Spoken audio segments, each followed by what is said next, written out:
ពីកញ្ចប់នេះគឺជាអីវ៉ាន់ដែរដាក់ខុសទីតាំងដល់ពេលខុសទីតាំងអតិថិជនគាត់តាក់ទងមកឲ្យខ្ញុំហ្នឹងដូរទីតាំងហើយខ្ញុំហ្នឹងក៏តាក់ទងទៅឲ្យក្រុមហ៊ុនដឹងជូនហ្នឹងគាត់ដូរទីតាំងទៅតាមហ្នឹងទៅក៏ប៉ុន្តែនិយាយត្រង់ទៅក្រុមហ៊ុនដឹងជូនគាត់ធ្វើការយឺតបាទអាហ្នឹងខ្ញុំនិយាយត្រង់ហ្មងបាទនឹងធ្វើម៉េចបើគាត់ធ្វើការយឺតមែនអីវ៉ាន់ដែរខុសទីតាំង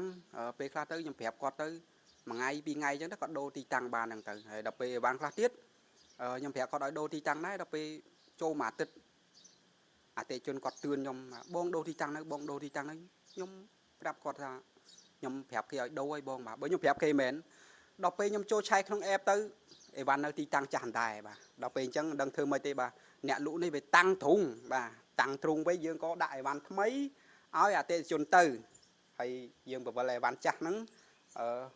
មកកន្លែងយើងវិញហើយអញ្ចឹងយើងគឺខាតថ្លៃសេវាបាទហើយបញ្ជាក់បាទខ្ញុំមិនមែនតាំងទ្រុងមួយអតិជនទេបាទគឺខ្ញុំតាំងទ្រុងជាមួយនឹងក្រុមហ៊ុនដឹងជូនបាទអាហ្នឹងនិយាយត្រង់មកណាអីបវរលេគេខឹងគេថាអីឯងតាំងទ្រុងទៅអាចឈប់ឯងផ្ញើក៏បានបើអញ្ចឹងមែនដឹងមិនទេឈប់លក់អីវ៉ាន់បណ្ដោយហើយចុះធ្វើម៉េចបើគេខឹងយើងគេឈប់ឲ្យយើងផ្ញើអីធ្វើម៉េចឈប់លក់ទេបាទមានតែប៉ុណ្្នឹងទេបាទព្រោះអីវ៉ាន់វាអញ្ចឹងមែនវាច្រឡំហើយអីវ៉ាន់ដែរមានបញ្ហាគឺគាត់គ្រាន់ដោះស្រាយឲ្យពេកបាទខ្ញុំមិនដឹងនិយាយថាម៉េចដែរវាបញ្ហាហ្នឹងមិនមែនទឹកតែជួបទេវាយូរហើយវាដែរ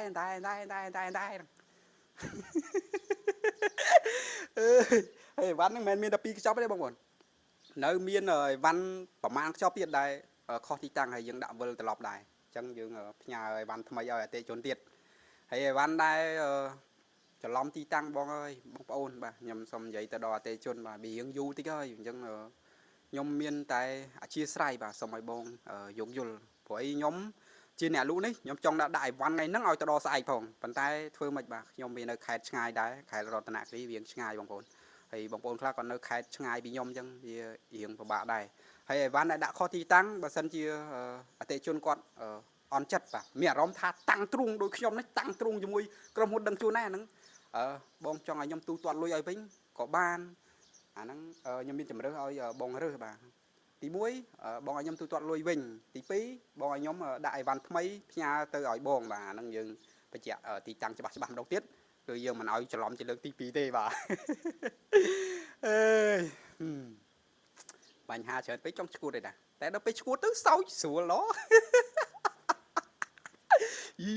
លក់អីវ៉ាន់វាអញញ៉ៃតែសុបាយដែរតាដោយសារតែវាសម្បូរបញ្ហាពេកបាទអញ្ចឹងយើងមានអី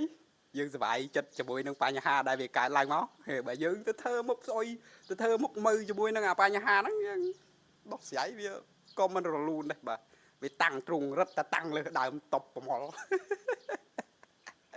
អើយហើយវីដេអូហ្នឹងមានតែប៉ុណ្្នឹងទេបងប្អូនបាទអធិស្ឋានបើសិនជា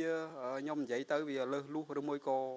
វាមិនសមរម្យត្រង់ណាអីបាទមានតែប៉ុណ្្នឹងទេបាទអរគុណជម្រាបលាជួបគ្នានៅវីដេអូក្រោយ